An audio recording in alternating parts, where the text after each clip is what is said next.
Yo, what's up, everyone? You're listening to the Daily Unfucking Your CX, where I fix what's broken in customer experience in under 15 minutes.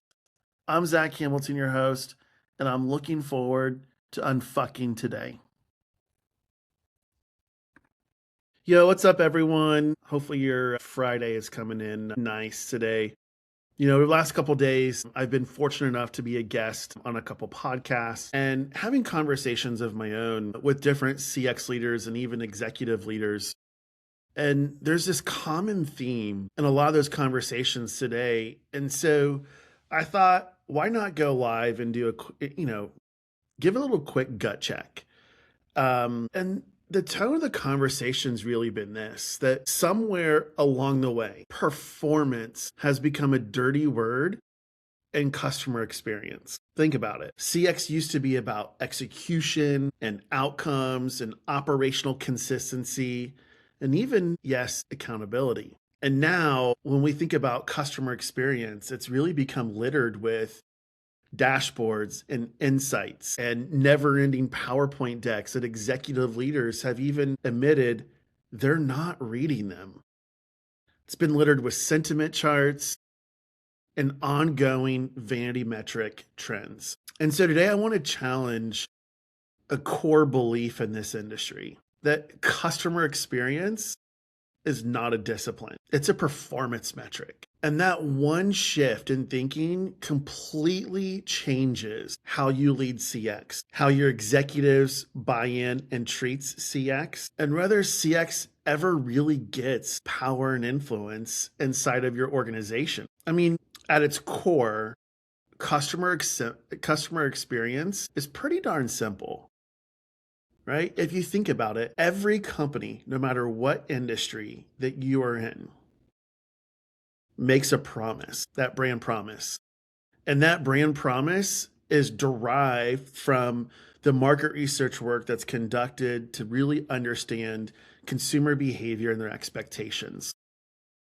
So brands leverage customer expectations, they form their brand promise, and that brand promise shows up in the way that you position your brand, marketing messages, sales narratives, product claims, and customer experience is simply the measurement of how well the organization operationally keeps that promise. That's it, which means CX is really the operational scorecard of your brand promise. CX is not a department.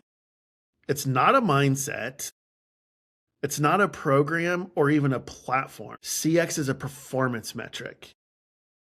And that matters because when something is a performance metric, it creates ownership, accountability, trade-offs, decision pressure. And when something is a discipline, which is essentially what we've created CX to be now, it's frameworks, it's dashboards, it's programs, it's committees. And that difference is absolutely everything. If we really think about it, every CX leader has this ultimate desire to have a seat at the executive leadership team table. But we've been deferred to the kiddie table.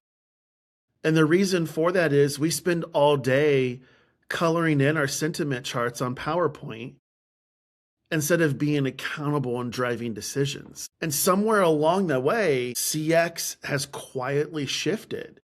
It moved from performance to observation. Instead of execution, change, improvement, we've now got reporting, dashboards, insights decks, sentiment tracking. And the brutal truth of all of this is most CX programs do not improve experience. They don't. What they do is they document its failure. We've built incredible systems to observe pain, but not eliminate it. And that's why so many CX teams continue to feel stuck today, because observers don't get. I've never met an observer in my life that gets true power and influence inside your organizations. Operators do. Why? Because they're accountable for the outcome. If they're accountable for the outcome, then ultimately they get to make the decisions because they have to own the decisions that they make. And so let's just be honest from a CX perspective. Performance implies accountability, targets, trade-offs, pressure, consequences. And that made us really uncomfortable.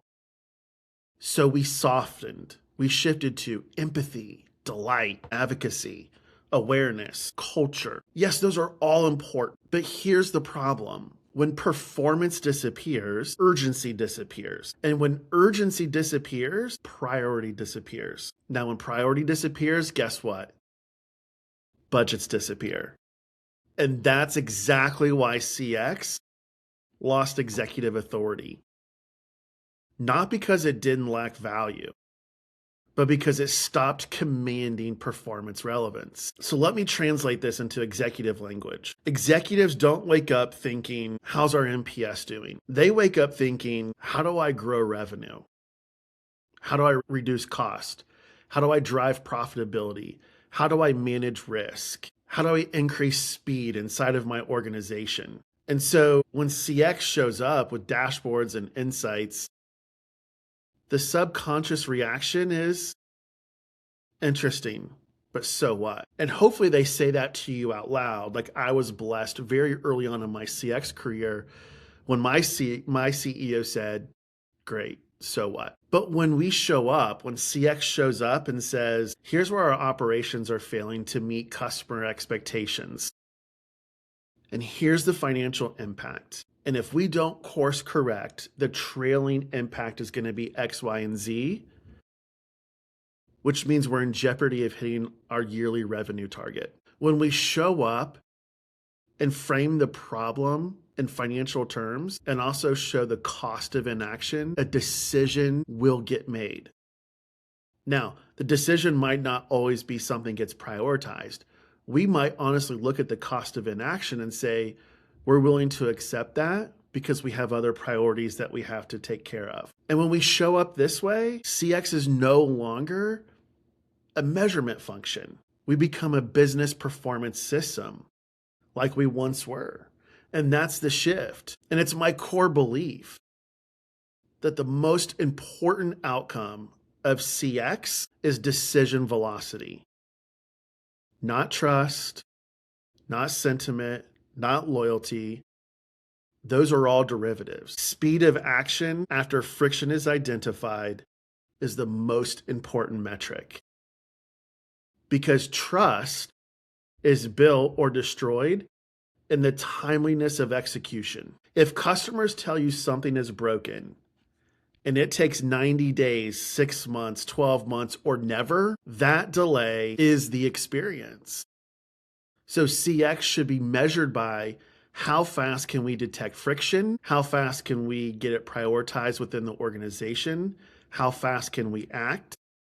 How fast can we close that outer loop? That's operational performance. That's experience. And I'll leave you with this. As CX leaders, we need to undergo an identity shift, and fast. From insight managers to performance architects, from reporters of problems to drivers of execution, from advocates without authority to operators with decision leverage. Because experience isn't something that you manage, it's something that you perform.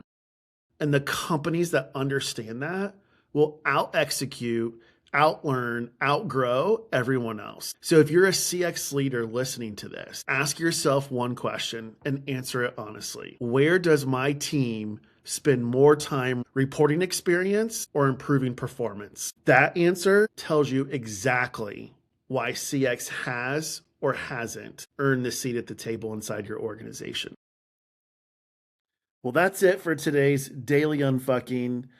If this made you think, follow the show, share it with someone that's still stuck in 2019 CX. I'll see you tomorrow.